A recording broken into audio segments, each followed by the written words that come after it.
Abra sua Bíblia em Lucas capítulo 19. Quem ama a palavra de Deus aí? Lucas capítulo 19, se você tem Bíblia com você, deixa aberta nesse texto, do verso 1 ao verso 10. E se você não tem Bíblia aí com você, pode me acompanhar também na projeção. A palavra de Deus diz assim: Jesus entrou em Jericó e atravessava a cidade. Havia ali um homem rico, chamado Zaqueu, chefe dos publicanos. Ele queria ver quem era Jesus, mas sendo de pequena estatura, não o conseguia, por causa da multidão.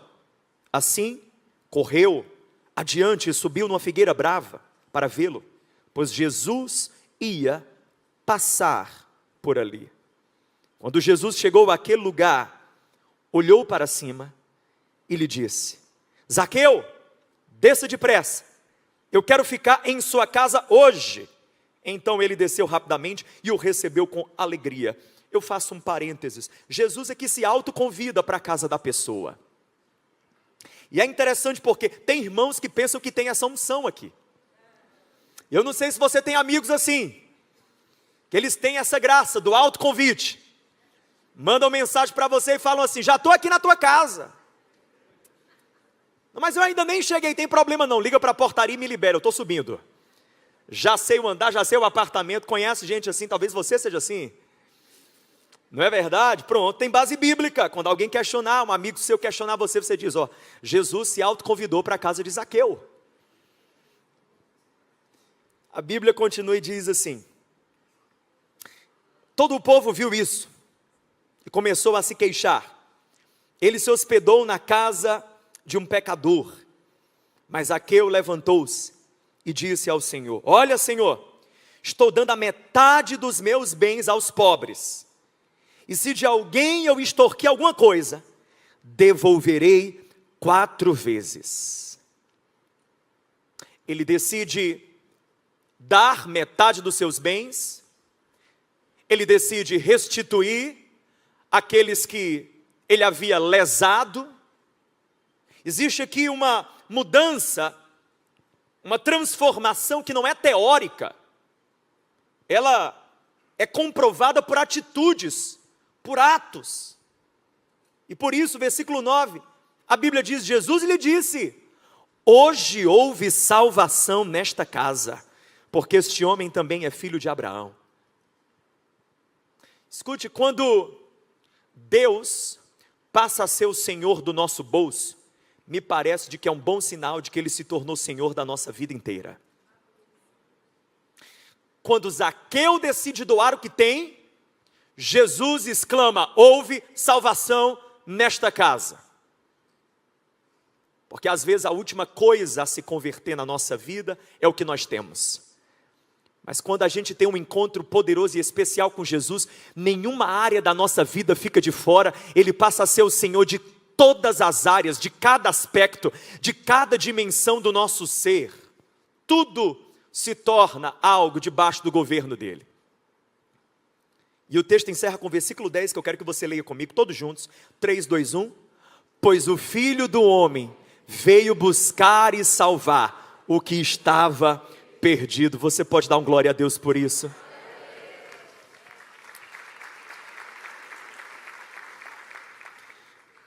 Durante esse mês de agosto, nós pregamos uma série de mensagens, que hoje é a última parte, em que falamos sobre o amor de Deus. Falamos sobre o amor que enxerga os invisíveis. Falamos no domingo passado sobre o amor que nos ajuda a reconstruir a nossa vida. E hoje eu quero falar sobre o amor que nos salva.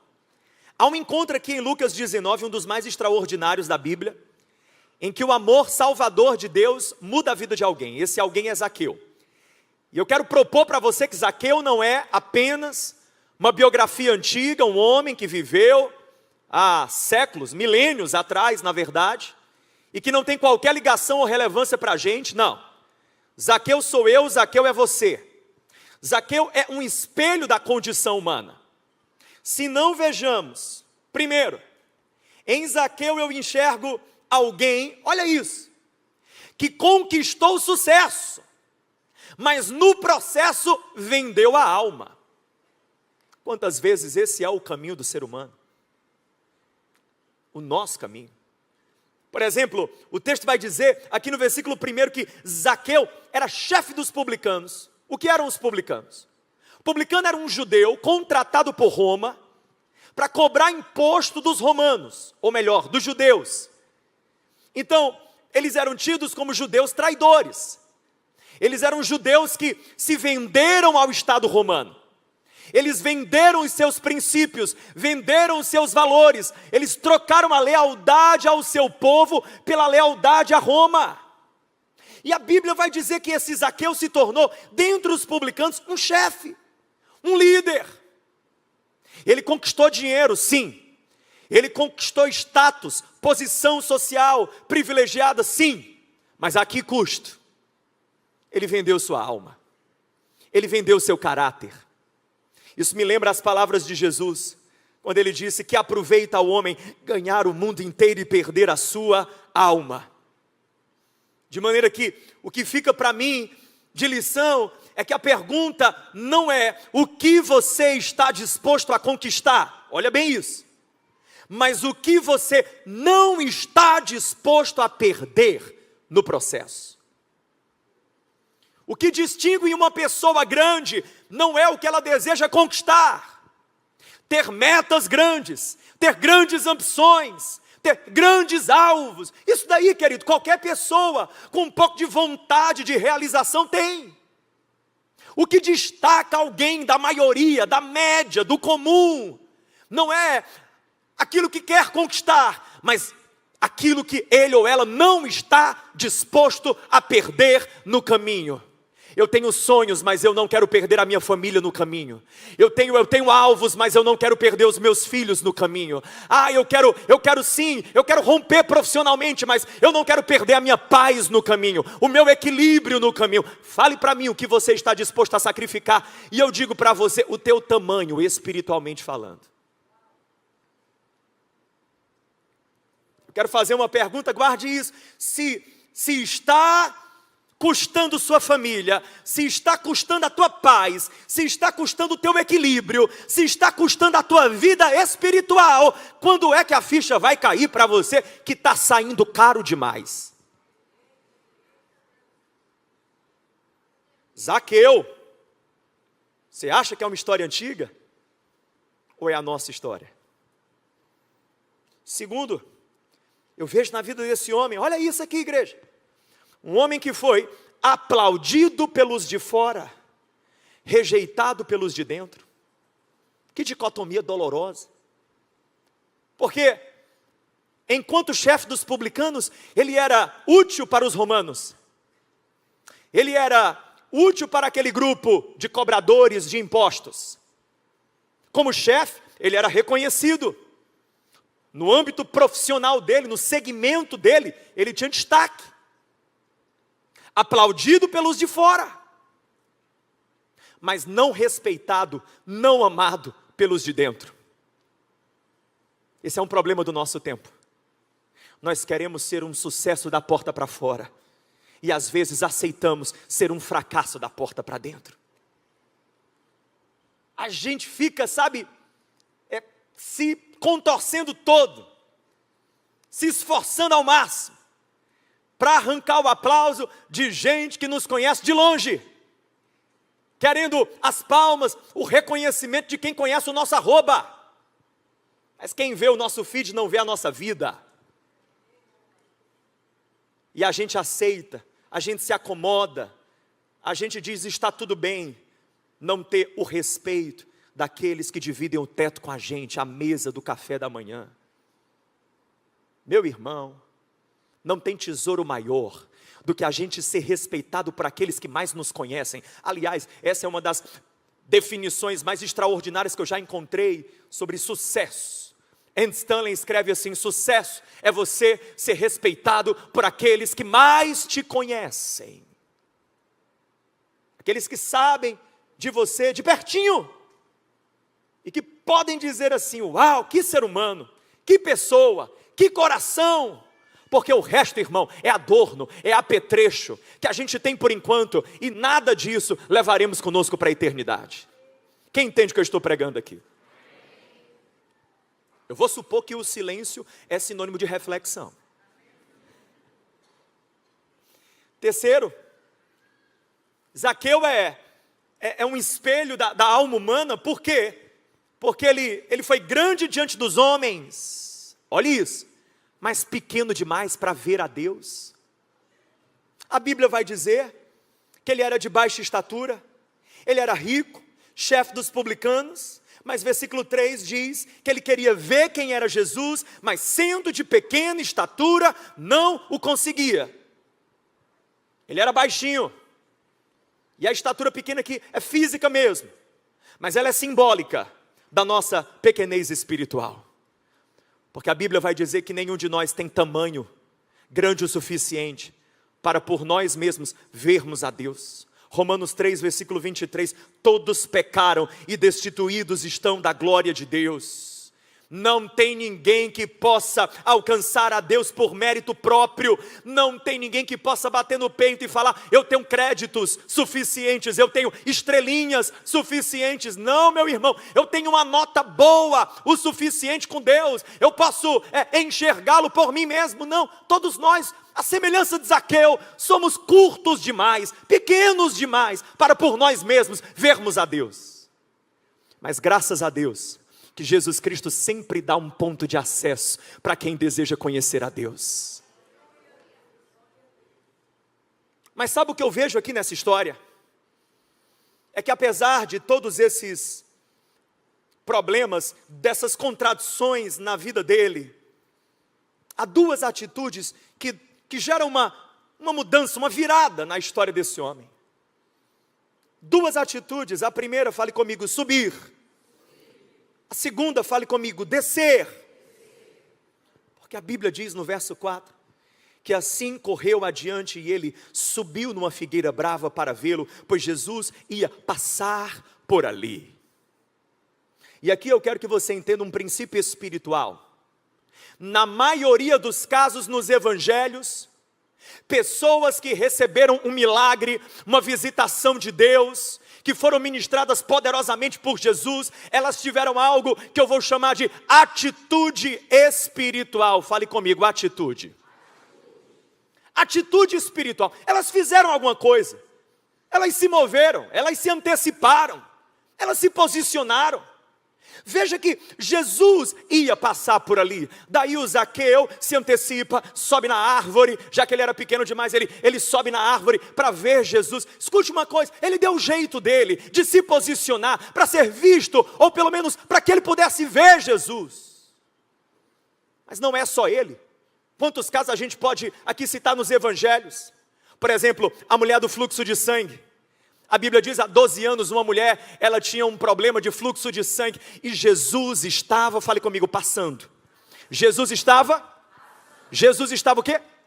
Simplesmente passando. A mulher não estava na agenda de Jesus, a mulher não estava nas prioridades de Jesus, a mulher não estava a priori, nos planos de Jesus. Ele estava simplesmente o quê, Jesus? Passando. O que foi que a mulher fez? Eu lá quero saber se eu estou na agenda dele, se eu não estou. Eu sei que eu saio da presença dele hoje com o meu milagre. Ela foi se rastejando por entre os homens, na multidão, e tocou ele na orla das suas vestes, e ele parou tudo e disse, eu sinto que de mim saiu virtude. Ele se volta, quem foi que me tocou? Mestre, tu não consegues ver? Muitos estão te tocando. Não, a multidão me aperta, alguém me tocou. É diferente. Olha para cá. Num culto como esse, tem um tantão de gente apertando, desculpa, mas tem alguns que estão tocando. É diferente, meu irmão. Jesus notou, a multidão apertava, mas teve alguém que chegou com fé, teve alguém que chegou com total humildade, dependência, teve alguém que chegou e disse, eu saio hoje da presença dele, com a graça dele fluindo na minha vida.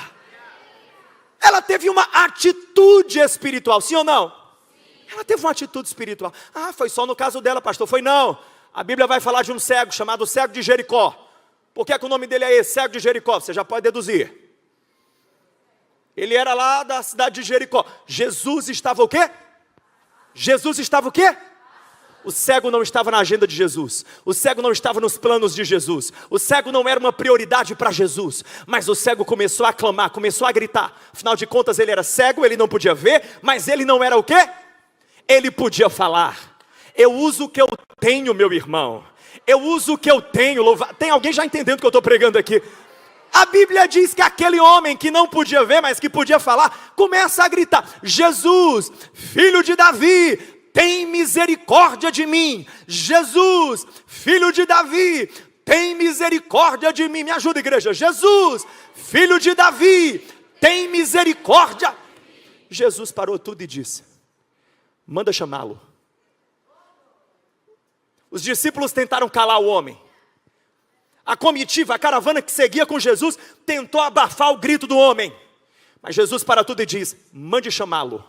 O cego veio, Jesus curou o homem. Ele teve uma atitude espiritual. Ele fez alguma coisa. Ele se moveu a despeito das suas limitações, a despeito de todas as questões que naturalmente poderiam paralisá-lo. Ele fez algo, ele se posicionou. A Bíblia fala sobre 10 leprosos. 10 leprosos. Jesus estava? Os leprosos não eram uma prioridade para aquele Jesus naquele momento. Não era. Os leprosos não estavam na agenda do mestre. Mas os leprosos se juntaram, o GC, o grupo, os 10 leprosos. Um deu a mão para o outro: bora encurralar Jesus, e agora? 10 contra 1. E eles foram até Jesus, se posicionaram, tiveram uma atitude espiritual, e a Bíblia diz que aqueles homens saem da presença de Jesus curados para a glória de Deus. Houve um posicionamento, houve uma atitude. Zaqueu precisou subir, meu irmão. Eu quero te falar uma coisa: não reclame. Muitas vezes Jesus está aqui, agora, nesse momento. Está passando aqui como ele passou em Jericó, como ele passou naquele dia da mulher do fluxo de sangue, como ele passou ali por onde aqueles homens leprosos estavam. Jesus está sempre passando. Não reclama se virtude não chegou até você. Vai ver, está faltando uma atitude espiritual. Uma atitude espiritual. A gente vem para o culto, olha, eu vou rasgar, posso rasgar aqui? Deixa eu falar aqui para você. Às vezes eu fico reparando, no culto, no momento do louvor, no momento da oração, tem gente que tem uma unção de múmia. É um louvor truando aqui, a oração, pá, a pessoa orando, e o camarada assim, observando. Faz alguma coisa. Se mexe, alguma coisa. Ai, pastor, é porque eu não estou acostumado com esse negócio. Meu irmão, pelo menos faz de conta. Faz de conta. Como eles dizem no inglês, you fake it until you make it. Você finge até que um dia você faz de verdade. Se mexe, se move. É a nossa sede, meu irmão. É a nossa sede, meu irmão. Ei, a Bíblia fala sobre um homem chamado Jairo. Jairo tinha uma menina, a filha dele, que estava enferma, prestes a morrer, acamada. Uma menina de 12 anos, uma adolescente. Aquele pai vai desesperado até Jesus. Ele era chefe da sinagoga, era um líder religioso, respeitado naquele lugar, naquela geografia. Mas quando toca naqueles que a gente ama, a gente perde toda a compostura e vai para os pés da cruz, é ou não é? Falta um desespero santo às vezes na gente.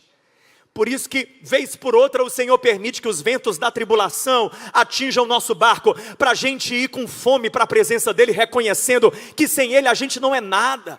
A Bíblia fala que Jairo, meu querido, com aquela menina acamada, ele vai, se lança aos pés de Jesus e pede: mestre, vem na minha casa, orar pela minha filha, ela está prestes a morrer, está muito enferma. E Jesus muda a agenda, muda o plano, muda a rota para atender a vida daquele homem. Um homem que teve uma coisa só: atitude espiritual. Quero saber aqui nesse culto quem é que vai subir a figueira brava para ver Jesus, porque Ele está passando, o Mestre está passando. Ei, o Cristo vivo está na casa, Ele está passando aqui, você está sentado nessa cadeira. Eu não sei por detrás desse rosto o que é que se passa, mas eu sei de uma coisa: há uma obra na tua vida que só Jesus de Nazaré pode fazer. E não é o pastor, não é o intercessor, não é ninguém. O toque que você precisa não é da mão do sacerdote, é da mão do sumo sacerdote da tua confissão, que é Jesus Cristo, o Senhor, o Alfa, o Ômega, o Todo-Poderoso. Se você tiver uma atitude, a Bíblia diz que ele sobe naquela figueira brava, naquela árvore. Eu acho interessante o simbolismo desse verbo, dessa ideia, dessa ação, subir. Ele sobe, porque no nível em que ele estava, a visão não era propícia, não era adequada. A visão estava embaçada, bloqueada, obstruída pela multidão. Ele precisa sair daquele nível em que ele está. Ele sobe para que ele possa ver Jesus. Há um convite de Deus para mim e para você, sobe. Há um convite para mim e para você, sobe. Sai do chão, sai desse nível, sai do nível das críticas, sai do nível das zombarias, sai do nível daqueles que estão falando contra ti, que te atacam. Sai das picuinhas, das coisinhas, dos probleminhas, das conversinhas. Sobe, meu irmão, para outro lugar, para outro nível, para que você possa ver o que Deus tem para a sua vida. A multidão estava impedindo Zaqueu de ver Jesus. Quantas vezes a gente está engolido por uma multidão, envolvido por uma multidão de problemas, uma multidão de preocupações, uma multidão de medos, uma multidão de vozes. E por isso não conseguimos ver Jesus de Nazaré. Em quantos momentos na minha vida eu deixei a multidão tapar a minha visão e roubar de mim o que? A visão, a capacidade de ver Jesus, de ver o que Ele queria fazer na minha vida, de ver as promessas dEle na minha vida. Hoje há um convite de Deus para você. Jesus me mandou nessa noite falar para alguém: é tempo de você sair do chão e subir. Quando você subir de nível, a tua visão vai ser ampliada. Sobe para ver, sobe para ver. É o que a Bíblia fala em Apocalipse capítulo 4, olha que passagem linda. João está na ilha de Patmos, ele está preso, exilado, sozinho, prestes a ser talvez sentenciado à morte, quando ele escuta uma voz dizendo: sobe para cá. Ele vê uma janela, uma porta aberta no céu, e Deus o convida: sobe, João, para cá, e eu te mostrarei as coisas que hão de acontecer. Eu quero dizer que há uma porta aberta no céu hoje sobre a minha vida, sobre a tua vida. E a mesma voz que convidou o apóstolo João, quando ele estava envolvido por uma multidão de pressões e de angústias, naquela ilha de Patmos, a mesma voz que impeliu Zaqueu a subir aquela figueira brava, está querendo te empurrar também para cima, para um outro lugar, para um outro ponto, onde desse ponto, você vai conseguir ver com clareza o que Deus quer fazer na sua vida. Ah, meu irmão, ele sobe, ele toma uma atitude, e esse ato de subir é exatamente isso, essa escolha de estar acima do momento, acima das palavras contrárias, acima dos ataques, acima das discussõezinhas, eu profetizo na sua vida, você vai começar a viver uma estação em que as pessoas vão estranhar, elas vão olhar e vão dizer: eu estava esperando você assim meio cabisbaixo, meio derrotado, olhando assim, com um semblante de desânimo, de desencorajamento. Tem tanta coisa negativa acontecendo, tem tantos falando contra você, e você vai dizer: ah, meu irmão, eu aprendi, Deus falou comigo, eu estou vivendo acima disso. Ele faz os meus pés, como disse o profeta, andar em lugares altos. Principalmente precisamos viver acima das nossas desculpas. Pensa comigo, Zaqueu tinha uma boa desculpa para não ver Jesus, excelente, uma desculpa incontestável. Ele era baixo demais.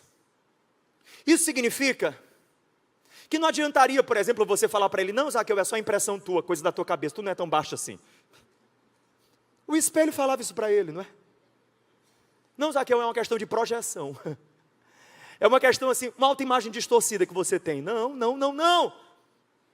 É uma questão de fita métrica. Ele era baixo. É incontestável. As nossas melhores desculpas estão enraizadas em fatos incontestáveis. Em fatos incontestáveis. Pastor, eu tenho um bom motivo para não subir. Eu tenho um bom motivo para não ter uma atitude espiritual. Eu tenho um bom motivo para não me posicionar. Eu tenho um bom motivo para permanecer nesse nível. Onde eu estou? No chão. Eu tenho um bom motivo. Um excelente motivo. Se você conhecer a minha história, se você souber o que eu estou passando, eu tenho um excelente motivo. Eu não duvido. Zaqueu tinha um motivo incontestável. Mas ele precisou decidir deixar sua desculpa para lá e posicionar-se espiritualmente. Cada um tem uma desculpa. Por exemplo, Moisés, quando Deus o chamou, ele disse: eu não sei falar, eu não sou eloquente o suficiente. Senhor, eu não sou bom nisso, sou pesado de língua. É a expressão ali do texto do Êxodo. Por exemplo, Gideão disse, quando o anjo do Senhor apareceu para ele: eu não posso ser líder de Israel. Eu faço parte da menor família, do menor clã, da menor tribo. Eu sou o menor dos menores. Jeremias disse: eu sou jovem demais. Os discípulos, por exemplo, em um certo momento, Jesus deu a eles uma tarefa, um teste, uma grande multidão que precisava ser alimentada, e eles insinuaram para Jesus que eles não tinham recurso suficiente. Eles disseram: mestre, nós só temos 5 pães e 2 peixes. O que é isso? Olha a pergunta deles para Jesus. O que é isso? Para alimentar todo esse povo? Desculpa. Parece um fato incontestável, mas é uma desculpa. Ah, Jesus, o que é que diferencia um fato incontestável de uma desculpa? É uma linha muito tênue, sim ou não? É uma linha muito tênue? É algo muito sutil? É um fato incontestável, sou pequeno demais? Ou é uma desculpa? Depende do quê? Depende daquilo que você faz com aquilo. Qual o poder que isso tem sobre você? Se tem o poder de parar você de ter um encontro com Cristo Jesus, virou uma desculpa. Se tem o poder de prender você no chão e te impedir de ter uma vida que flui no propósito de Deus, virou uma desculpa. Zaqueu tinha uma desculpa, todos esses tinham uma desculpa. Mas pega isso daqui. Há algo lindo que às vezes não percebemos nessa história. Antes de Zaqueu chegar naquele lugar, antes de Jesus passar por aquele lugar, tem um elemento dessa história que já estava na cena. Quem arrisca? Antes de Zaqueu, antes de Jesus, tem um elemento dessa história que já estava ali posicionada: a árvore. Não foi Zaqueu que plantou aquela árvore. Também não sei quem foi que colocou aquela árvore. Eu só sei de uma coisa, e aqui está o princípio, pegue essa palavra: para cada limitação minha, Deus já tem a provisão para fazer a compensação. Deixa eu explicar melhor. Para cada limitação, você te sentes pequeno demais, te sentes curto demais, assim diz o Senhor para você: filho, filha, eu já tenho uma provisão para fazer a compensação da tua limitação. Moisés era gago, pesado de língua. Deus, ele proveu algo. Deus proveu Arão. Deus disse: ei, não é desculpa que vai te parar, não é. É uma limitação que vai te fazer depender. Eu tenho Arão para você. Arão é a minha provisão. Arão vai te ajudar, Moisés. Para Gideão, o Senhor Deus disse: homem forte e valente, eu te fortalecerei. Para disso, Gideão. Não se ache pequeno demais. Eu já tenho uma força que tu precisa, a graça que tu precisa. Para cada pessoa, para Jeremias, para tantos outros que se sentiram limitados, para cada limitação, Deus já tem a provisão necessária para fazer a compensação. Eu quero dizer sobre a sua vida, levanta a mão, recebe essa palavra em nome de Jesus.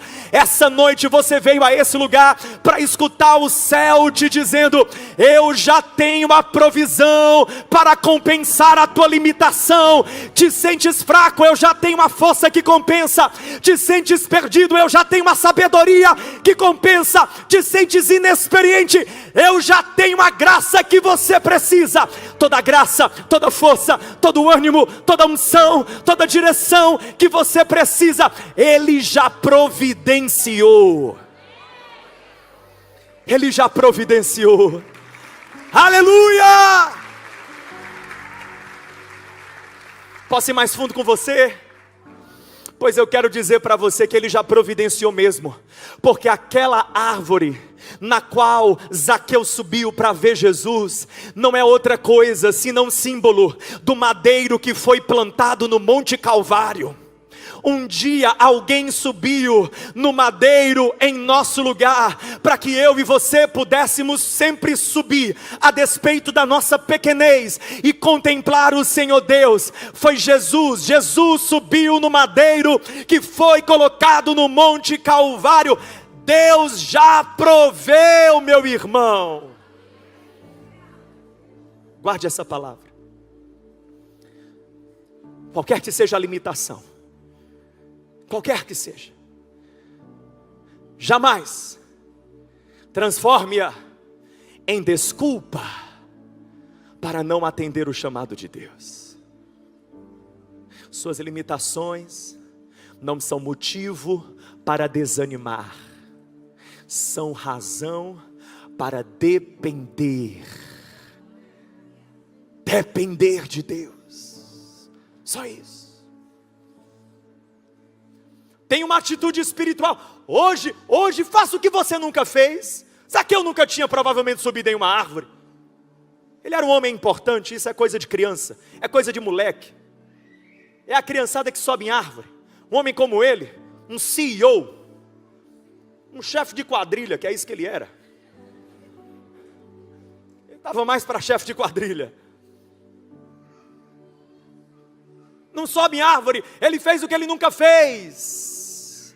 Quer uma experiência extraordinária com Deus? Faça o que você nunca fez. Ore como há muito tempo você não tem orado. Busque-o como há muito tempo você não tem buscado. Pare de reclamar. Deus não fala mais comigo. Ele está perguntando: eu não te encontro mais.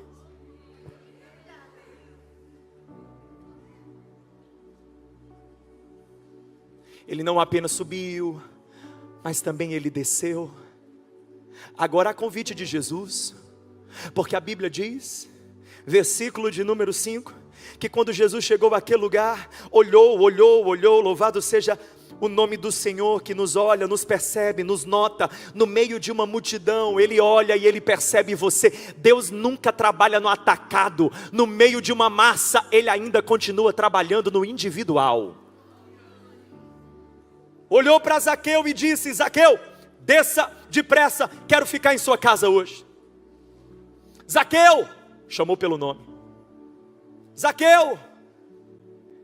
Veja, olha que interessante, Zaqueu, o nome significa, pasme você, puro.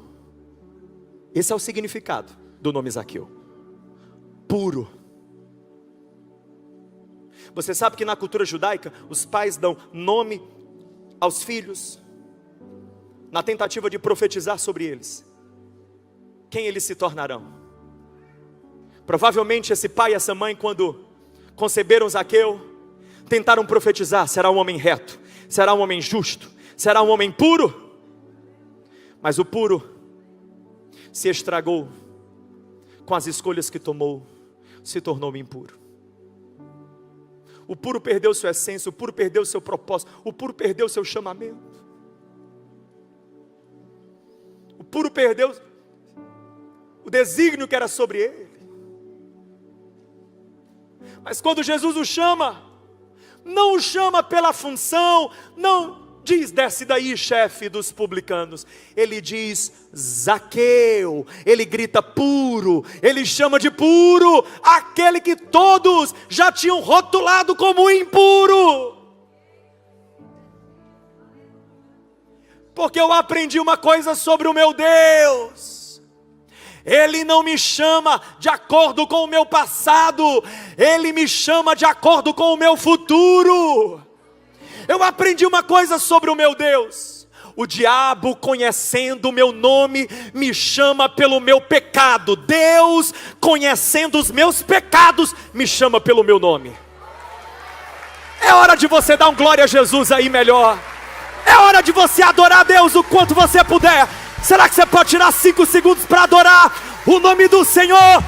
Porque conhecendo o teu passado, Ele te chama pelo nome. Calma, pode sentar, senta. O sermão não acabou não. É só para você adorar um pouco. Já a gente vai glorificar mais o Senhor. Tô acabando. Ele chama Zaqueu pelo nome, pelo futuro. O que te define, o que te determina não é o que você fez. O que você fez, eu estou profetizando aqui sobre a vida de alguém. Eu estou declarando essa palavra. Eu sei que Deus me trouxe essa noite para falar ao coração de alguém. Eu não sei quantos são, mas se é você, pode escancarar as portas da tua alma, porque o céu está colocando essa palavra diante de ti. E à medida que eu falo, eu oro que as cadeias da culpa, da vergonha, da dor e da condenação sejam quebradas. Deus está dizendo para você: o que você fez não te define. O que você fez é um capítulo da tua história, e um capítulo não é um livro todo, uma cena não é um filme inteiro, uma linha não é o texto completo. Eu ainda estou trabalhando, e a obra em você eu vou completar.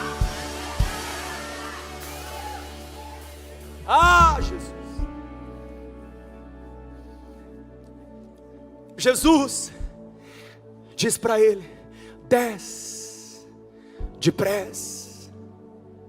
Eu falei que ele subiu para ver, mas agora ele vai precisar descer para receber.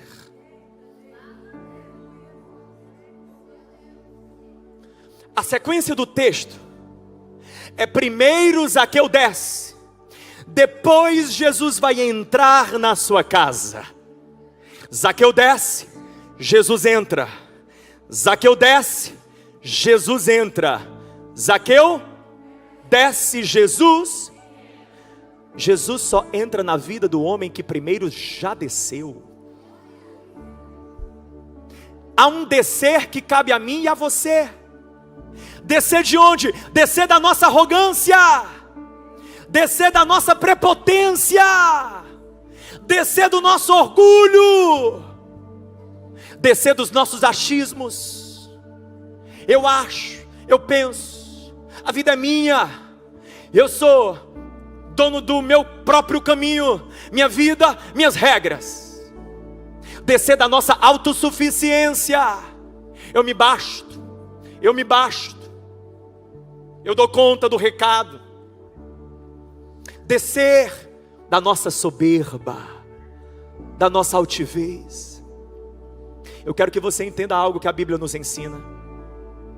A Bíblia diz no livro de Tiago: Deus resiste ao soberbo, mas dá graça ao humilde. Existe uma qualidade de pessoa com quem Deus não pode trabalhar. Deus não tem problema em trabalhar com qualquer ser humano, por mais quebrado, sujo. Pode estar sujo como for, quebrado como for, os cacos Ele torna em vaso. Não é problema ou dificuldade para Ele. Mas se tem uma qualidade de pessoa com quem Deus não pode trabalhar, a Bíblia diz, é o soberbo. Porque o soberbo, ele resiste, ele empurra para longe. Enquanto você estiver altivo, em cima de um pedestal, querendo mascarar o quão pequeno, o quão curto você é. Não há como Jesus entrar. Mas essa noite eu quero dizer, se você descer desse lugar, se a gente descer desse lugar de autossuficiência, Ele vai entrar, pode receber essa palavra, Ele vai entrar na tua vida, Ele vai entrar na tua casa, Ele vai entrar nas tuas emoções, Ele vai entrar na tua família, Ele vai entrar na vida dos teus filhos, Ele vai entrar naquela empresa. E quando Jesus entra dentro de uma casa, não é para fazer qualquer coisa, senão milagre, mudança, transformação. Toda casa na qual Jesus entrou na Bíblia, houve milagre, houve transformação, houve ministração. Jesus não estava entrando naquela casa porque Ele não tinha onde repousar. Jesus estava entrando naquela casa porque Ele tinha um decreto de Deus para cumprir. Havia um homem que o Pai queria que ele alcançasse. Se você descer, Jesus vai entrar e na tua vida Ele vai completar o que Deus o Pai deseja fazer em você. É só descer. Então hoje, esqueça a opinião de quem está perto. Desça. Você dentro dessa UP, desça. E Jesus vai entrar. E quando Ele entra, algo acontece. Nós somos mudados de dentro para fora. O Evangelho nos transforma de dentro para fora. Em nenhum momento no texto aparece uma imposição vinda de Jesus. Jesus não diz: olha, Zaqueu, agora que eu estou aqui na tua casa, eu sei que tu anda, extorquindo pessoas. Então é bom você começar a pegar aí esse dinheiro que você tem e restituir aqueles que você lesou. Não tem imposição, não tem constrangimento. Jesus simplesmente entra. Jesus simplesmente entra. Simples assim. Por esses dias eu atendi uma pessoa e conversando com ele dizendo: pastor, eu já vivi tanta coisa. A minha vida, olha, eu tenho até vergonha de falar. Eu digo, eu também nem quero saber, porque Deus não nos chama de acordo com o nosso passado. Ele não é um sublinhador de passados, Ele é um construtor de futuros. Eu só tenho uma coisa para você, irmão: deixa Jesus entrar, porque se você estiver perto dele, Ele impregna você, Ele muda você, Ele cura você. O que você precisa é de intimidade. A santidade não é o pré-requisito para a intimidade. A santidade é o resultado da intimidade. Jesus primeiro entra e então o pecado sai. É Jesus entrando e a cura chegando. É Jesus entrando e a sujeira sendo colocada para fora. É um processo de dentro para fora. É um processo profundo, mas é de dentro para fora. É o que acontece com ele. A presença de Jesus na vida dele começa a mexer com ele. Ele toma uma decisão: não quero mais a vida que eu tinha antes, eu quero uma vida nova. Eu quero uma vida nova. Porque graça nunca é licença para a gente viver aquém. Graça é poder que nos empodera para a gente viver acima do que um dia eu vivi, e ser melhor do que um dia eu fui. E é o que acontece com aquele homem. Ele faz um compromisso: vou dar metade dos meus bens. Ele começa a dizer: eu vou pegar o dinheiro que eu tenho, aquilo que por tanto tempo, sabe, ele achou que preencheria o vazio da alma dele, porque foi isso que ele fez. Tentou sarar suas feridas e preencher seus vazios com aquilo que ele tinha, com seu dinheiro, seu status. Mas naquele momento a ficha caiu, e ele percebeu que não, o que ele tinha não poderia preenchê-lo. Os seus vazios, só uma pessoa poderia preencher: Jesus Cristo. E a partir daquele momento, ele pega o que ele tem para salvar, servir, resgatar, abençoar a vida de outros. Esse é o amor que salva. É o amor que nos salva de nós mesmos. Fale comigo: o amor de Deus nos salva de nós mesmos. Eu quero concluir com isso, fica aqui comigo. O amor de Deus, digo, o amor de Deus nos salva de nós mesmos. O amor de Deus nos faz viver para um propósito maior do que nós mesmos. Que vida pequena, que vida escrava é essa em que a gente só vive para o nosso eu, para o nosso umbigo, o meu desejo, o meu querer, os meus interesses. Quando Cristo entra pela porta da nossa casa, um propósito grande invade a nossa alma: abençoar pessoas e glorificar a Deus. Esse amor está aqui nesse lugar hoje, querendo nos salvar de nós mesmos, quebrar as cadeias, nos conduzir a viver um novo tempo.